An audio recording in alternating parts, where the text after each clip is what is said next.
Hello and welcome to me coughing. Oh, that's an amazing timing, isn't it? Unbelievable. Welcome to another episode of the Happy Head podcast. My name is Paul, and today I'm with Jacqueline, the lady between surnames.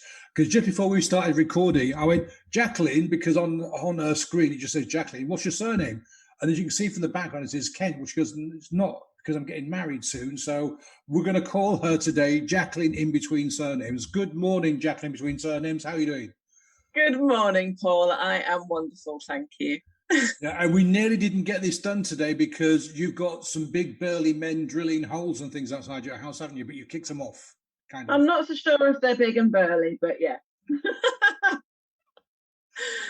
Oh dear, don't yeah. We were just talking before we went on air about how the most inconvenient times people will turn up with a truck full of equipment and start making noise, which is just really really inconvenient. But never mind. Anyway, so you are, as it says on the label, a women's well-being author, coach, and speaker. Tell me about it.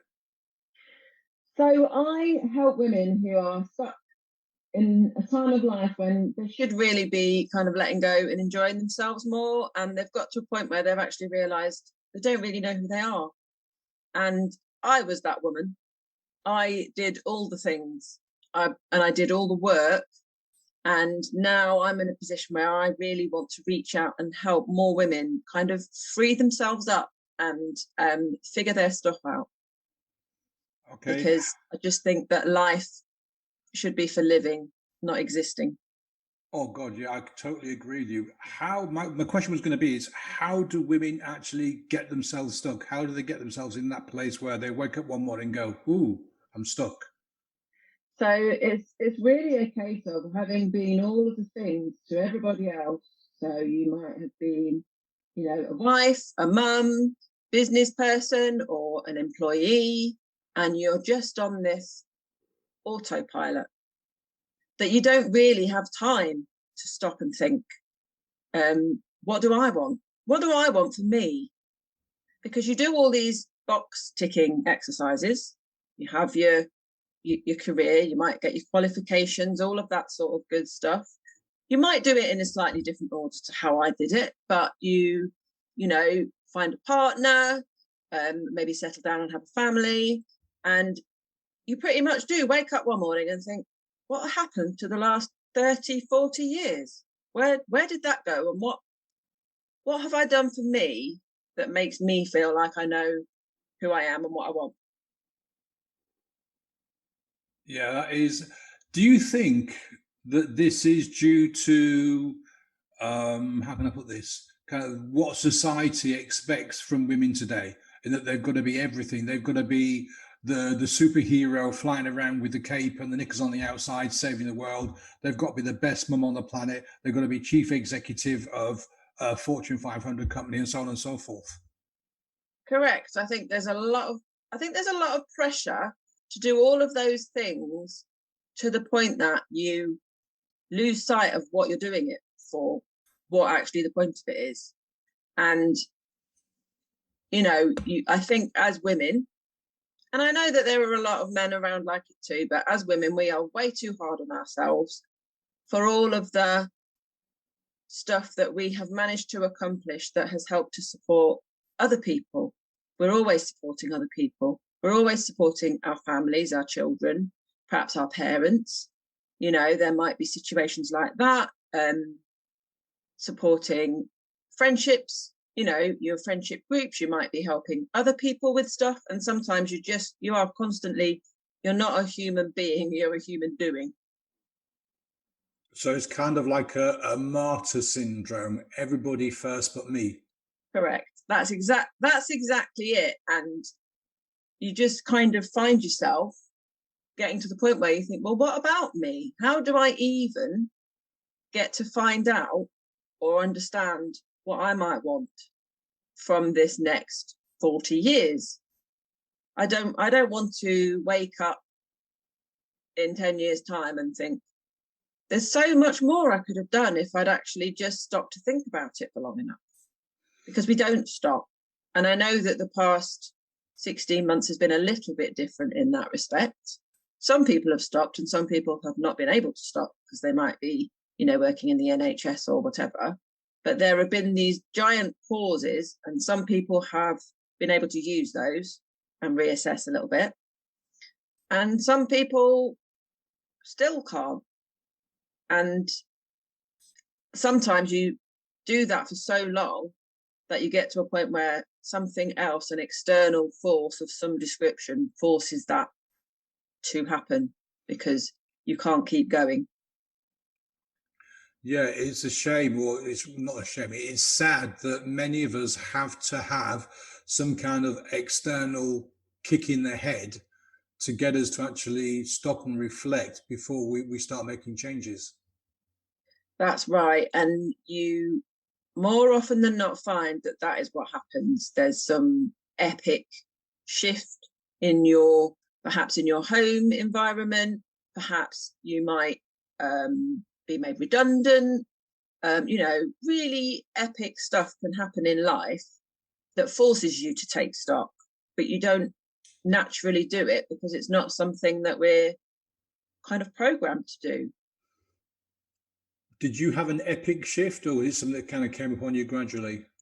I've had many. The most recent one for me came in 2014, 2015, when my 13-year marriage came to a quite epic end. And I spent a lot of months soul searching and actually trying to figure out my identity a little bit. And went through a process of, for quite some time I was having to support my children. There was a lot of difficult stuff going on at home. They weren't getting on with each other, so I was trying to help them.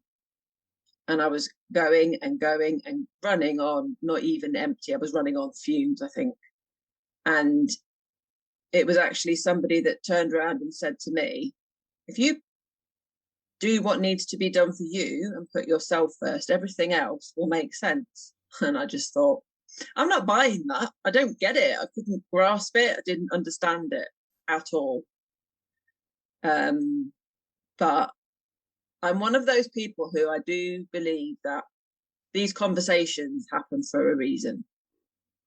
So I paid attention, thankfully. And that was where my real journey began, of kind of going that little bit deeper and doing the inner work.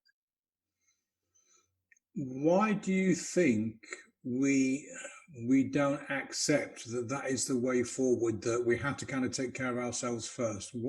What do you think it is that stops us from taking that step back of our own accord and go, hang on a minute, if I want to help these people, I've got to take care of myself first? It's a bit like the old airline cliche, you put your mask on first, because otherwise if you can't carry, you can't help anybody else.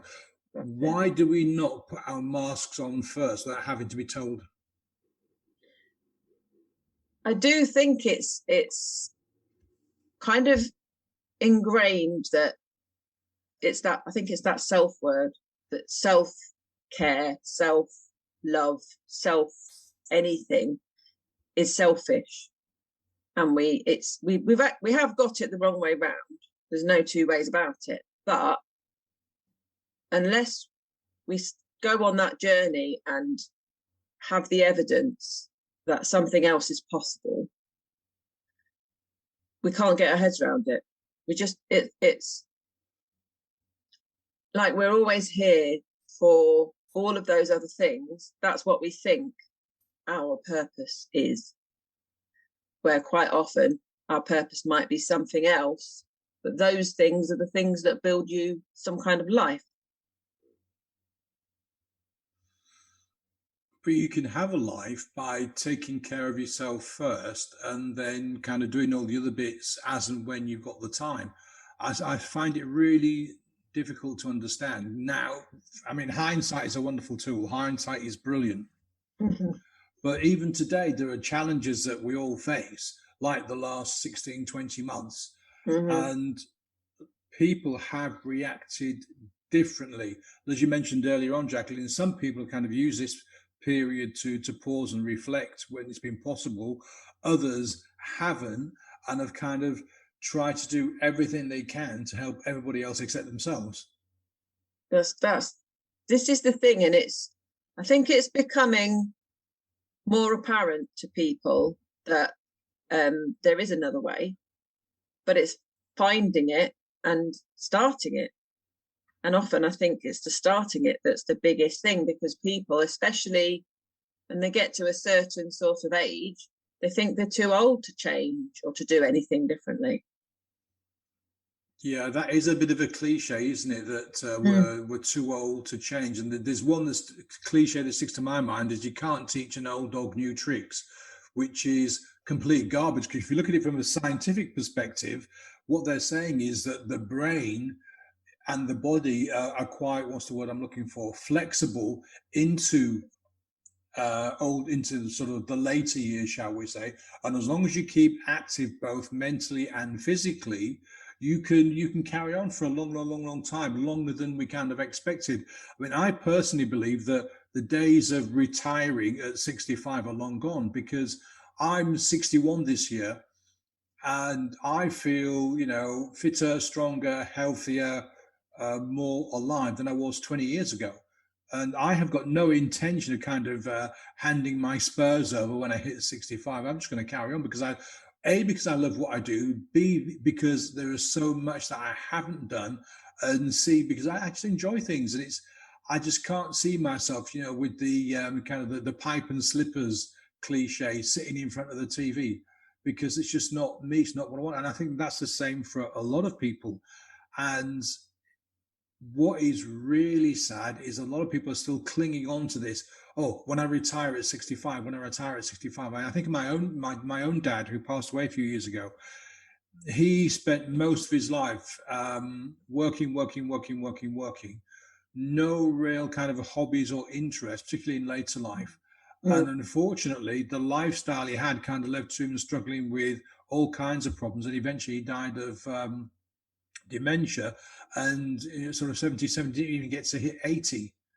Yeah. And he retired at 65, but because there was no kind of passionate hobby or interest or little part-time job, it was kind of just like a very, very slow, gradual decline. And I've read so many stories of people retiring at 65, and in another year, they're gone. Yeah. Because the brain's gone, hang on. So we've worked from the age of 20 to 65 now, and we're just going to sit here and watch telly all day and eat cake.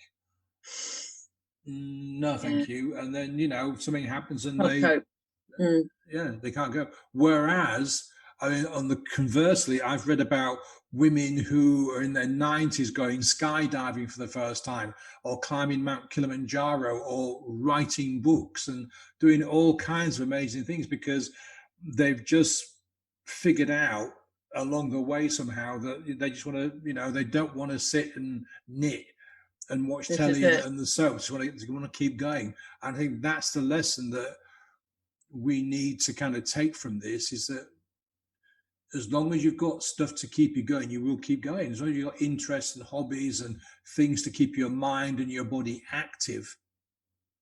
I think those activities, those kind of things, are the things that add depth to your life. So you're not, get up, go to work, cook the tea, walk the dog, clean up, go to bed, because that's not a life. That's just a form of how to spend your time. And like, for example, one of the things that I do for my well-being, and it's actually become part of my work routine as well, is I'm the manager for a Tunas Choir. And the tagline is, we sing like no one is listening. And so you don't have to be able to sing. You don't have to be trained in any way. And the age range in that choir is just brilliant. They sort of go from, in fact, I think we've got like sort of young kids in their 20s all the way up to, they are sort of, 70, 80. In fact, we had one lady who was, I'm sure she was in her 90s at one point when we first started up. And, you can experience so many things by doing something that excites you, that you enjoy, that makes you feel good. And, for an example, one of the things that we did we sang at the Royal Concert Hall in front of 2,000 people. We can't sing, but we still did it anyway. And there was, I think, about 60 of us in this particular incident. And it was just amazing, you know, and people really enjoy watching us enjoying ourselves. That's what they engage with. They don't really care that we don't sound very good. And it's just brilliant. Really, really, yeah, really good fun and uplifting. You know, it's great for your serotonin levels and all that sort of stuff. It's just fab. So that's just one element of, you know, what I do in my daily life, if you like. We're actually launching the virtual choir tonight. So yeah, there's lots going on with things like that. And I think if you seek out the things that make you feel good, that you just do for pure enjoyment, you can't really go wrong. I think what we need to do is to treat life like an experiment, or like a kid in a sweet shop. Because when I was a kid, you used to have the news agents, aka sweet shop, and for a few pennies, they'd give you a paper bag, and there were all these jars, and you could stick your hand in each of the jars and fill the bag with stuff. And Yeah. over a period of time, you got to know which ones you like. But when you first started going, you try a few of these and a few of these and a few of these and a few of these, and then you pick out your favorites. And I think this is what's missing from life as an adult, is, as you mentioned earlier, we have this existence of living, you know, get up, get ready, go to work, Must come do home, do things. the house, and that kind of rotation. And then at weekends, you kind of just like slob out because you don't have any interest. You might have tried to play golf or go to a choir or something, and it hasn't kind of floated your boat. So you've just stopped, rather than thinking, well, what I'll do this week is I'll go to an art class, or I'll have a go at paddleboarding, or I'll have a go at this, or I'll have a go at that. And if you have that mindset of looking at doing lots of different things, eventually you'll find something and you go, oh my God, I really love this. I want to do more of it. You don't, you kind of cutting yourself off because you're not going to explore yourself and figure out what it is that really you enjoy doing. And like you say, it could be singing in a Tunas Choir, it could be restoring classic cars, it could be a whole range of things. But if you don't get out there and get your hands dirty, you're never going to find out. And I personally believe that's the biggest, I'm going to say the word failure for us, is that we don't get out and do things, or we stop too early. I think so. I think that there are two kind of mindsets of people that think that you, I've got to get this the right way around now, live to work or work to live. And if you live to work, then that's up to you. I'd rather be the other way round. I'd rather have my work to enable me to add more to my life by spending the time that I'm not working doing other things. I completely agree. We've got ourselves in a situation whereby we collect stuff, you know, the bigger house, the bigger car, the 2 holidays, and this and that and the other, whereas we don't go out and collect experiences. We don't, Exactly. you don't go to the Tunas Choir, you don't go for a walk in the woods, you don't take your kids out and, have a play out in the rain and all the stupid kind of things that you can do, because that's not what grown-ups do. Grown-ups go to work, they come home, they sit and watch telly with a bottle of wine and, cook a big Sunday dinner, and that's it. There's nothing in between. And this is where we fail as grown-ups, that we lose the ability to have those childish moments. I'm not talking about drinking yourself stupid and falling over and getting yourself arrested. I'm talking about going out in the rain and jumping in puddles, or, going to Go Ape or something and climbing and doing the leap of faith and all that kind of stuff. Stretching yourself. Yeah, stretching yourself, expanding your comfort zone, doing stuff that you haven't done before to figure out what you like, and to give yourself a bit of an adrenaline pump, a bit of excitement, a bit of stimulation, a bit of something different. because that's what makes us human. I find it ironic that in the third millennium, instead of us all wanting to express ourselves as individuals, we're all kind of collapsing into these groups. Yeah, I'm a Mm-hmm. this, I'm a that, I'm one of these. Label. Yeah, we're building ourselves labels. So rather than kind of going out and just doing lots of different things, it's I have this label, I have that label. And I think that is, rather than expanding your comfort zone, it closes it in. Because once you put this label on yourself, you don't let anything else that doesn't have the same label come in.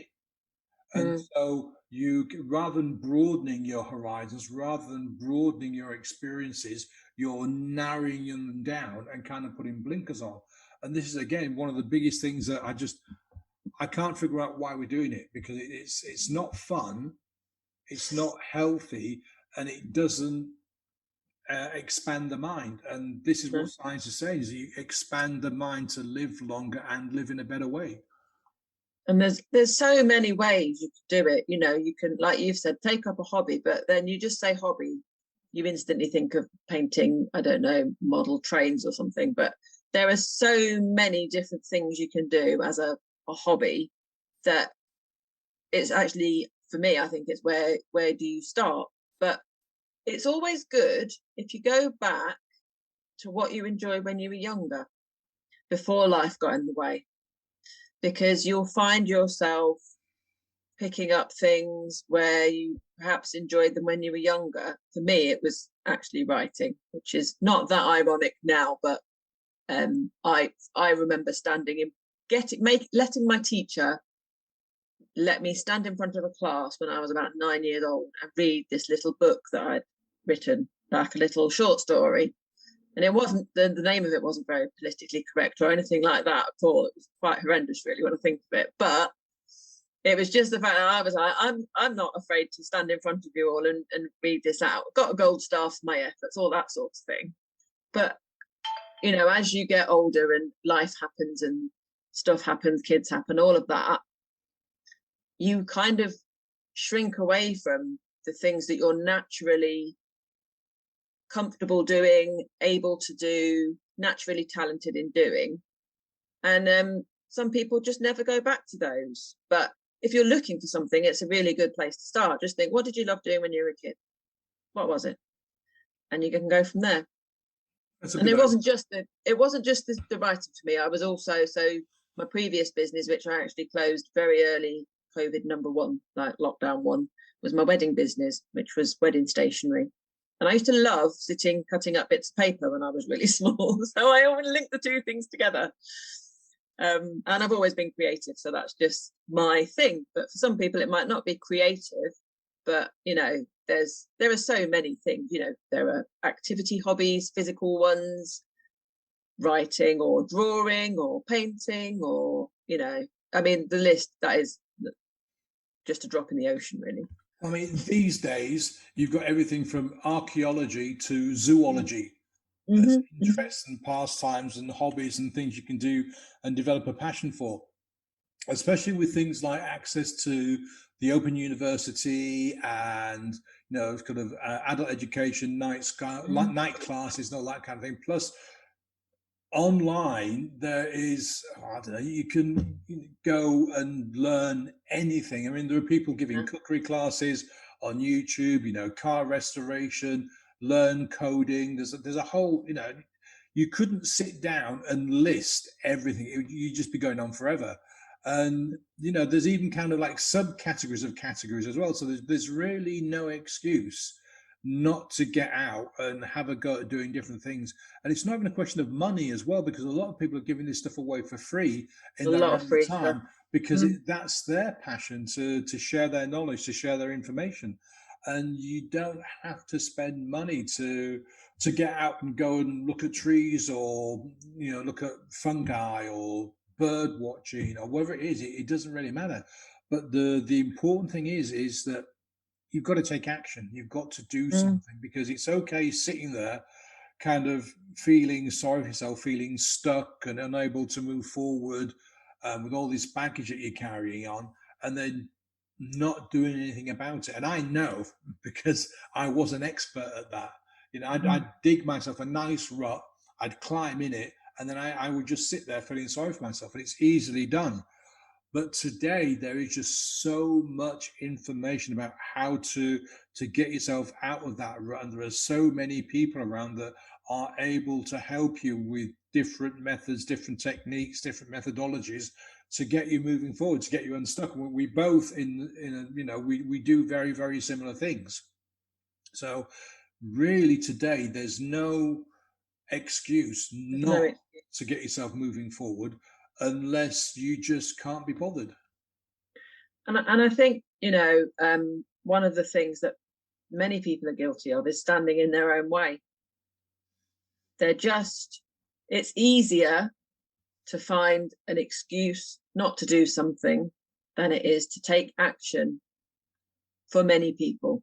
Not for everybody, but I think that so many people, well, I can't do that because, I can't, I can't afford it, or I haven't got time, and I'm not saying that they're not valid reasons. People are busy, life is busy, but if you really want change, if you really want something new, a new experience, opportunity, if you want to open up possibilities, you have to do something.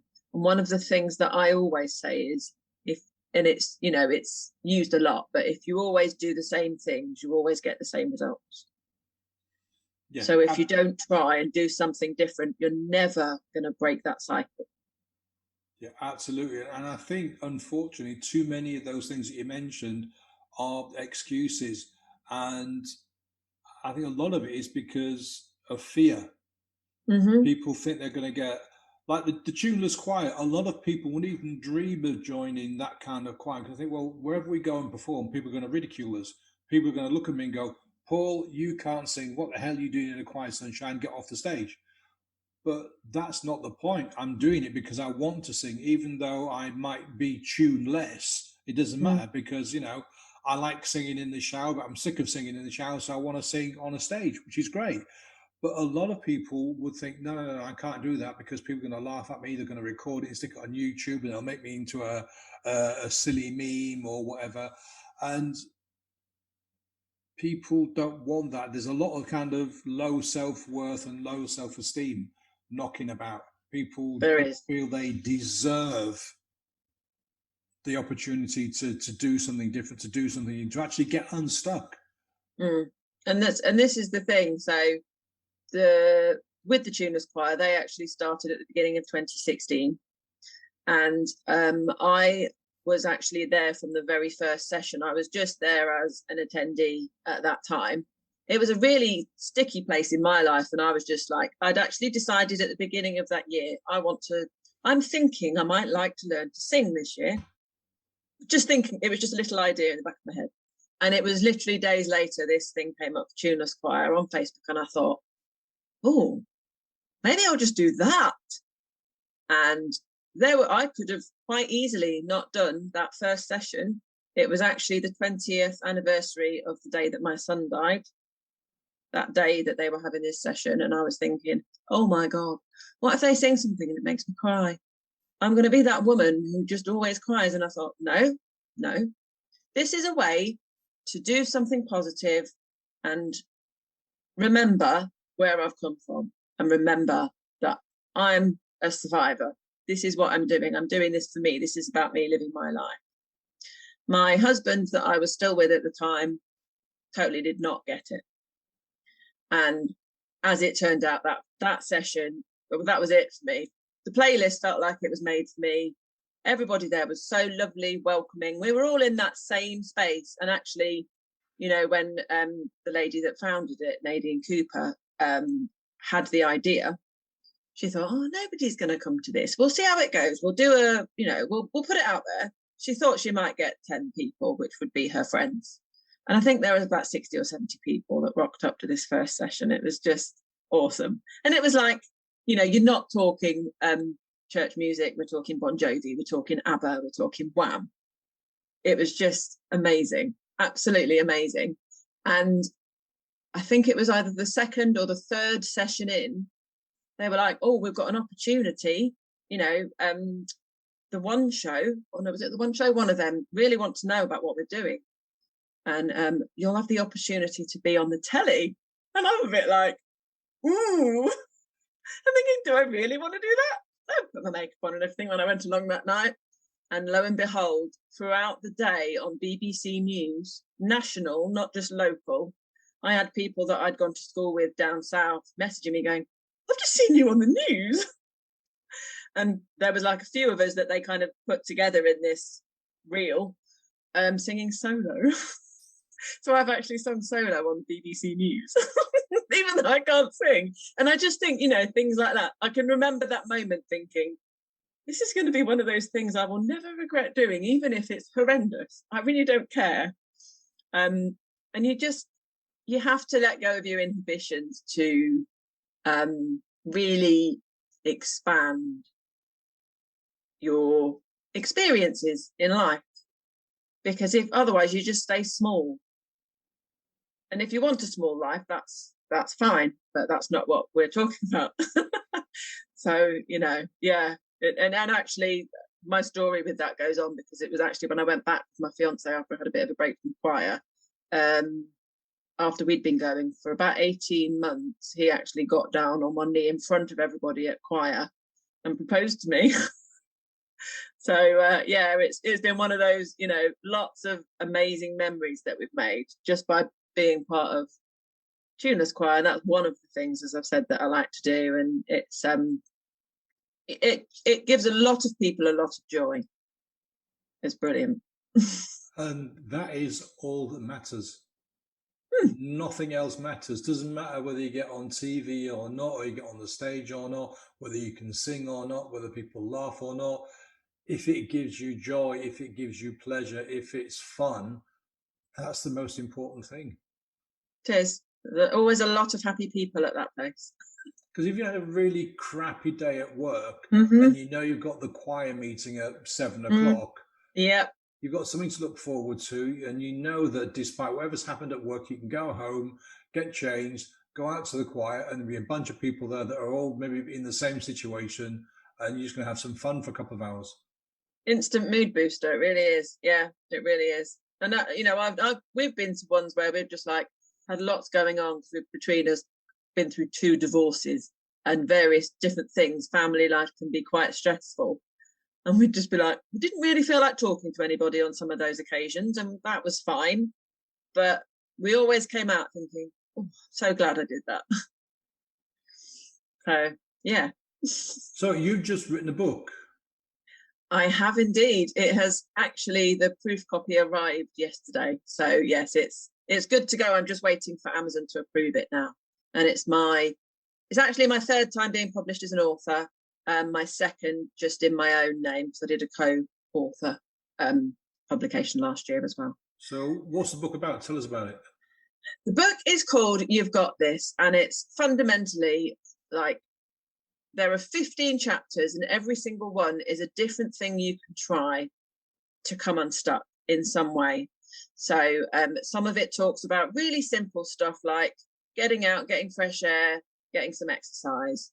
Some of it is, so there's a bit about hobbies. There's a bit about what you can do for your mental health and transforming your outlook by writing letters to yourself, writing letters to other people. It really doesn't matter whether or not you're intending to send these letters, and it doesn't matter if you decide just to throw them away, do whatever you want with those, but they can really help you to process stuff that you're probably just going over in your head otherwise. So it's got that in it. There's a chapter all about different things that you can do to look at what you're eating. So I've done a lot of work over the years. I've got a son with Asperger's, and we actually did quite a lot of intensive diet therapy with him when he was younger, which helped to manage some of his behaviours.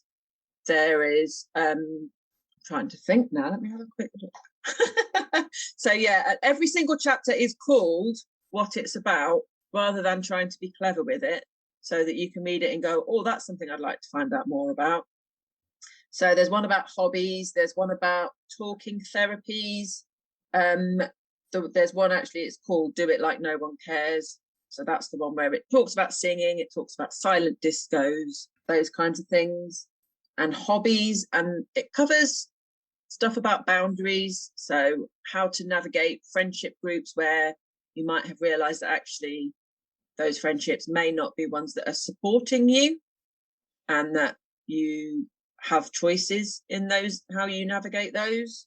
So it goes in two halves. So the first half is just quite fundamentally practical things. The second half is a little bit more spiritual. So there's a bit in there about meditations, about Reiki, a little bit where I've introduced about the law of attraction, to just help people understand that there are lots of things available to them that can make a difference. And the other thing about this book is that every single chapter gives you the opportunity to go and download a workbook that goes with it. So you can, then there's actually some little exercises that go along with the book to help you kind of explore it a little bit more.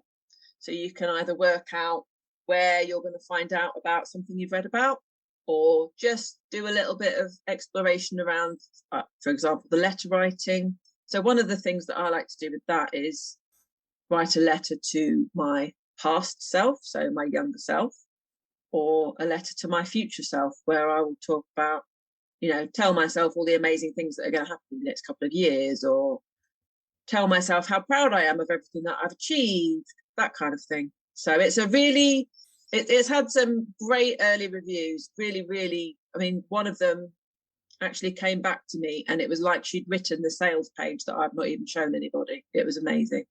So it's very uplifting and very positive, forward looking, and done in a way that is, it's very conversational. That's the way that I write. So I just tend to write it like I'm sitting here talking to you. So there's a lot of that in it, and it is, so it's literally out in the coming hours. I'm waiting for Amazon to approve it, so I'm in that kind of nail biting zone of waiting to say you're on, it's live, and that's it.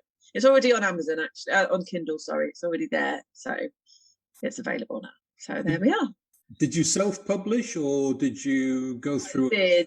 I self-published. My first book I self-published, that was in 2018, and that was my memoirs, and that explored a lot of the different lessons and different things that have happened to me in my life, whereas this book is about how I got through them.